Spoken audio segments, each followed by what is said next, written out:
Bugungi kunda yurtimizda kitob va mutolaa madaniyatini targ'ib qilish, yoshlarni milliy qadriyatlar ruhida tarbiyalash, ma'rifat va bilim sohasini yuksaltirishga alohida e'tibor qaratilmoqda.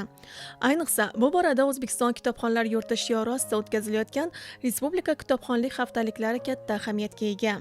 Samarqand viloyat axborot kutubxona markazida kitobxonlik haftaligi doirasida Mahmudxo'ja Behbudiy jadidchilik harakatining yetakchisi mavzusida davra suhbati, kitobni do'st bilganlar mavzusida ijodiy uchrashuv, davriy nashrlar tarixi, kitobxonlik oiladan boshlanadi, kitobxon ona, kitobxon bola nomli ko'rik tanlovlar o'tkazildi. Tadbirda viloyat hokimligi vakillari, tashkilot va korxonalar xodimlari, taniqli ijodkorlar, adabiyotshunos olimlar, maktab va oliy ta'lim muassasalari o'quvchilari va talabalar, kitobsevar yoshlar hamda keng jamoatchilik vakillari ishtirok etdilar. Tadbirda so'zga chiqqanlar bugungi kunda mamlakatimizda kitobxonlikni targ'ib etish davlat siyosati darajasiga ko'tarilganini, bu boradagi sa'y-harakatlar natijasida jamiyatda mutolaa madaniyati sezilarli darajada oshib borayotganini alohida ta'kidlashdi. Tadbir davomida ishtirokchilar tomonidan kitobxonlikning jamiyat taraqqiyotidagi o'rni, kitobning inson tafakkuriga ta'siri, yosh avlod tarbiyasidagi roli haqida fikrlar bildirildi. Kitob aslida ma'rifatga, bilimga yetaklovchi hamrohdir insonlarni. Mana shu kitob bor ekan, mana shu yoshlarimizga targ'ibotlarini o'tkazishimiz, targ'ib qilishimiz kitobxonlik haftaligini boshlanishining asosiy maqsadi shundan iborat. O'sha yoshlarimizni kutubxonamizga, axborot kutubxona markazimizga jalb qilgan holda kutubxonamiz fondida mavjud bo'lgan yoki hozir yozuvchilar uyushmasi tomonidan yozuvchilarimiz tashrif buyuryaptilar. O'shalarning tavsiyalariga ko'ra endi chop etilayotgan kitoblar bilan shu yoshlarimiz tanishib boryaptilar. O'zbekiston kitobxonlar yurti deb bejizga mavzu qo'yilmadi bu kitobxonlik haftaligimizda. Barcha kitobxonlarni o'sha motivatsiya mavzusi desak ham adashmagan bo'lamiz. Chunki O'zbekiston kitobxonlar yurti deganda yanada aholini, yoshlarimizni shu kitobxonlikka jalb qilishda asosiy maqsadi shundan iborat. Mana biz bir hafta davomida axborot kutubxona markazimizda, Respublika axborot kutubxona markazlarida, barcha viloyat axborot kutubxona markazlarida ham shu O'zbekiston kitobxonlar yurti mavzusida kitobxonlik haftaligi bo'lib o'tyapti. Bu haftalikda o'sha uchrashuvlar tashkil qilinyapti, yozuvchilar bilan uchrashuvlar, tibbiyot xodimlari bilan uchrashuvlar, barcha sohadagi mutaxassislar bilan, barcha sohadagi insonlar bilan uchrashib, ularni biza fikr mulohazalarini yoshlarimizga yetkazib beryapmiz desak adashmagan bo'lamiz. Hozir mana shu kitobxonlik haftaligi 5-marotaba respublikamiz bo'yicha bo'lib o'tyapti. 1-yildan hozirgi vaqtgacha juda kitobxonlarimiz juda katta qiziqish bilan kitob o'qishayotganini biz guvohi bo'lib boryapmiz. Mana shu prezidentimiz tomonidan tashkil qilingan juda katta e'tiborlar, kitobxonlarga nisbatan e'tiborlar, yosh kitobxonlar ko'rik tanlovlari tashkil qilinib, o'sha avtomobillar sovg'a qilinishi ham kitobxonlar uchun juda katta bir imkoniyatlardan biri desak mubolag'a bo'lmaydi. Samarqand viloyati pedagogik mahorat markazi kutubxona bilan har doim hamkorlik qilib keladi. Bizlar har bir tadbirlarni tashkil qilishimiz, aynan kitobxonlik tadbirlarini tashkil qilishda, kitobxonlikda targ'ib qilishda ushbu kutubxonaga kelib, yangiliklarni o'rganib va markazimiz tinglovchilariga yetkazishga harakat qilamiz va har doim markazimizning kelgan tinglovchilarini bu yerga sayohatga, kitobga qiziqtirishga, o'quvchilarni kitob qanday qilib qiziqtirish mumkin usullarni o'rgatishga bu yerga olib kelamiz va shunday ko'nikmalarni, malakalarni rivojlantirishga harakat qilamiz. Mana bugun ham kitobxonlik haftaligida bizning markazimiz bilan bu kutubxonaning hamkorligini ushbu haftalikda tadbirda tashkil qilib tashrif buyurdik va shu bilan birga markazimizning o'qituvchilari tomonidan yozilgan kitoblarni, uslubiy qo'llanmalarni, darsliklarni taqdim qilishga ham keldik. Mana shunday tadbirlarda tashkil qilinishi hozirgi yoshlarimizga kitobning kerakligini, kitob orqali hozirgi davrning yuqori saviyadagi ziyoli insoniga aylanishiga olib keladi. Bu tadbirlarda tashkil qilinishi juda katta ahamiyatga ega. Faqat talabalarga, o'quvchilarga emas, umuman katta ziyoli insonlarga, umuman kitobni o'qigan insonlar uchun ham bu katta ahamiyatga ega. Shunday narsa borki, kitob o'qib yuqori katta sovrinlarga ham ega bo'lishimiz bu prezident tomonidan juda katta qo'llab-quvvatlanadi. Ya'ni aynan kitob o'qigan odam hech qachon chetda qolmaydi. O'sha yuqori o'rinlarda, umuman kasblarni tanlashda ham katta yordam beradi. Tadbirda O'zbekiston Yozuvchilar uyushmasi viloyat bo'limi a'zolari, adabiyotshunoslar ishtirokida ijodiy uchrashuvlar tashkil etildi. Ular o'z asarlari, ijodiy faoliyatlari, kitobga bo'lgan muhabbatlari haqida so'zlab berishdi. Ayniqsa yosh ijodkorlarning chiqishlari, o'z asarlaridan namunalar o'qib berishlari ishtirokchilarda katta qiziqish uyg'otdi.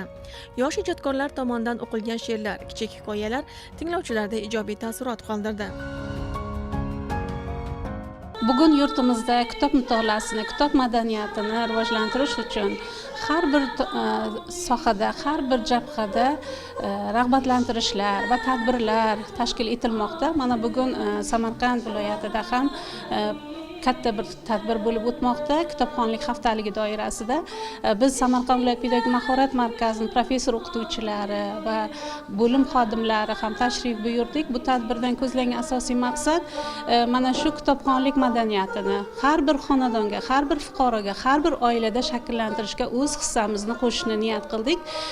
Biz mana shu ishlash jarayonida, faoliyatimiz davomida o'zimizni mana shu kitobga bo'lgan mehrimizni har bir o'qituvchi orqali, ustoz orqali o'zini o'quvchisiga, har bir mahallaga, har bir maktabga, har bir sinfxonaga kirib borishni maqsad qilganmiz.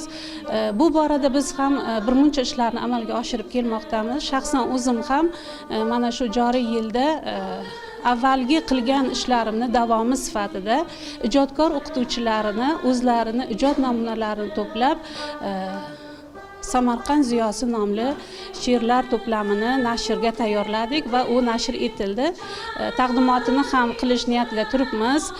Biz mana qo'limda ham mana shu chop etilgan iste'dod guldastasi, orzular guldastasi kabi mana shu barchasi viloyatimizda ijod qilayotgan o'qituvchilarni, ijodkor o'quvchilarni ijod namunalarini to'plab bayoz shaklida chiqargan kitoblarimiz to'plamidir. Mana bugun yurtimizda har bir kitobxonni rag'batlantirish uchun, e'tiborga olish uchun hattoki muhtaram yurtboshimiz tomonidan e'tibor qaratilib, har bir kitobxon uchun mashinalarni berilishi ham bu juda katta e'tibordan dalolat beradi va turtki hamdir, da'vat hamdir. Bu nurli maskanga, mana shu kutubxonaga tashrif buyurar ekanmiz. Har bir o'quvchi, har bir inson o'zini qalbida nurni yanada boyitishni, yanada bir ezgulikni qumsashini va istashini, xohlashini niyat qilib tashrif buyuradi deb o'ylayman. Mana bugungi paytda butun respublikamiz bo'yicha 5-kitobxonlik haftaligi ketyapti. Shu munosabat bilan Paxtachi tumani axborot kutubxonasi markaziga qarashli bo'lgan Oqtepa qishloq ko'chma kutubxonasi ham bizlar mana shu Pushkin nomli kutubxonasiga tashrif buyurdik. Kitobxonlik taqdimotini, kitobxon ona va bola tadbirlarini va musiqiy chiqishlar bilan qatnashishga kelib turibmiz. Bundan maqsadimiz butun respublikamizda bo'layotgan mana shu kitobxonlik haftaligi munosabati bilan butun O'zbekiston bo'yicha kitobxonlar barisi shu kitobxonlikka jalb etish, kitob sevarlarni o'zlari men kutubxonamga kitob sovg'a qilaman aksiyalarida faol qatnashib kelyapti. O'tgan kunigina bizning kutubxonamizda ham shoirlar bilan uchrashuv bo'ldi. Bu yerda mana shu kutubxonamga kitob sovg'a qilaman shiori ostida yaxshigina kitoblar kutubxonamiz fondiga hadya qilindi. Shu munosabat bilan yana shuni aytmoqchimanki, bizning kutubxonamiz 2019-yildan boshlab hashar yo'li bilan tashkil etildi. Hokimiyatdan yordamda qildi. Xalqimiz kitoblar sovg'a qilib boshladi. Ba'zi bir tadbirkorlarimiz esa mana shu eshik, deraza, pol, qisqasi hammasini. Yaqinda Shuhrat medalini berdi, lekin men hech kutmagandim buni. Bu mening mehnatim emas. Qishlog'imdagi barcha insonlarning mehnati deb bilaman. Va menga mana shunday bir turtki bo'ldiki, men shunga loyiq bo'lman. Nahotki dedimda, rostga bundan-da ko'proq ishlashga, bundan-da kitoblarni ko'paytirishni o'zimga maqsad qilib oldim. Shu munosabat bilan yaqinda hokimimiz bizni kutubxonamiz o'rgangani kelgan paytda menga yana 72 metr kvadratli joy, keyin kompyuter jihozlar bilan ta'minlashni yo'l xaritasida kiritib ketdi. Nasib bo'lsa kitobxonlarim ham, kitoblarim ham, joylarim ham kengayib, nasib bo'lsa ishsizlarni nasib bo'lsa ish o'rinlari bilan ta'minlab kengaytirib borish maqsadim. Xalqimizda ma'naviy, ma'rifiy ham iqtisodiy tomondan mukammal bo'lishiga xizmat qilaman. Shuningdek, tadbir doirasida kitobxonlik oiladan boshlanadi. Kitobxon ona, kitobxon bola kabi ko'rik tanlovlar o'tkazilib, g'olib bo'lgan ishtirokchilarga faxriy yorliqlar va esdalik sovg'alari topshirildi. Tadbir doirasida Mahmudxo'ja Behbudiy jadidchilik harakatining yetakchisi mavzusida davra suhbati o'tkazildi. Unda tarixchi olimlar, adabiyotshunoslar, talabalar ishtirok etdi. Suhbat davomida Mahmudxo'ja Behbudiyning ma'rifatparvarlik faoliyati, jadidchilik harakatida tutgan o'rni, milliy uyg'onish yo'lidagi xizmatlari haqida atroflicha ma'lumotlar berildi. Kitobxonlik haftaligi doirasidagi barcha tadbirlar Axborot kutubxona markazining turli bo'limlarida, tuman va shaharlarda o'tkazilishi rejalashtirilgan. Bu kabi tadbirlar nafaqat kitobsevarlar uchun muhim voqea, balki yoshlarning tafakkurini boyitish va intellektual salohiyatini oshirishga xizmat qiluvchi keng qamrovli tashabbus sifatida ahamiyatlidir. Farzandlarimiz ko'proq kitob o'qishi, ilm bilan, ziyo bilan mashg'ul bo'lishi kerak. Hozirgi kunda telefonlarga qiziqishlar katta bo'lib ketgan. Farzandlarimiz o'sha telefon o'yinlar bilan mashg'ul bo'lib qoldi. Aslida ham oilada farzandlar tarbiyasi o'zi juda murakkab narsa hisoblanadi. Oppoq qog'ozga o'xshaydi. Biz unga nimani rasmini chizsak shunday ota-onadan o'rnak oladi. Biz o'zimiz telefonga kirib ketamiz, farzandlarimiz bizdan ko'rib telefonga ruju qo'yyapti-da, bu juda ham yomon oqibatlarga olib kelyapti. Men farzandlarimiz ziyoli bo'lishini xohlayman. Kitob bilan, ilm bilan shug'ullanishni xohlayman farzandlarim. Shunga ko'proq vaqt ajratishni xohlayman. Qizalog'imni bir safar olib kelganimda, o'shandan beri o'sha Pushkinskiy kutubxonasiga boraylik ayajon deb qo'ymaydi. Akasiga aytdi, o'g'lim kelmagandi o'tgan safar. O'g'lim doim kutdi, qachon boramiz, qachon yana tadbir bo'lar ekan deb. Bugun o'g'lim va qizim bilan keldim.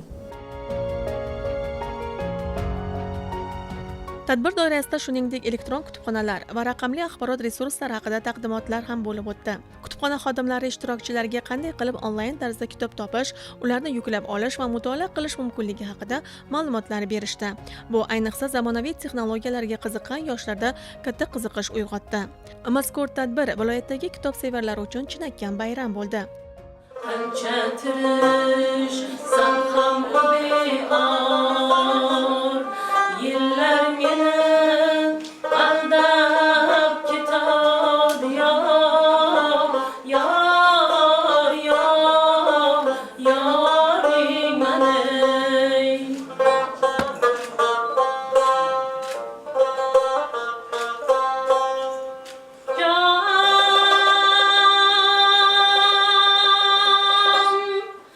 Mana senga olam olam gul gul, etagingga siqqanicha ol.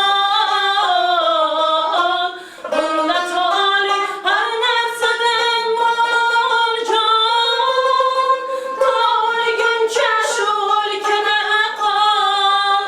Jon umrga shu o'lkada qol. Har bahorda shu bo'lar takror, har bahor ham. Kitob va mutolaa targ'ibotiga xizmat qiluvchi bunday tadbirlar yoshlarda ijodkorlik salohiyatini rivojlantirish, ularni mustaqil fikrlashga, tahliliy yondashuvga o'rgatish, intellektual salohiyatini oshirishda muhim omil bo'lib xizmat qilmoqda. Kitob o'qish ma'rifat sari eng qisqa va eng to'g'ri yo'ldir. Ushbu yo'ldan borgan inson jaholatga qarshi ma'rifat bilan kurashadi. Hayotda o'z o'rnini topadi.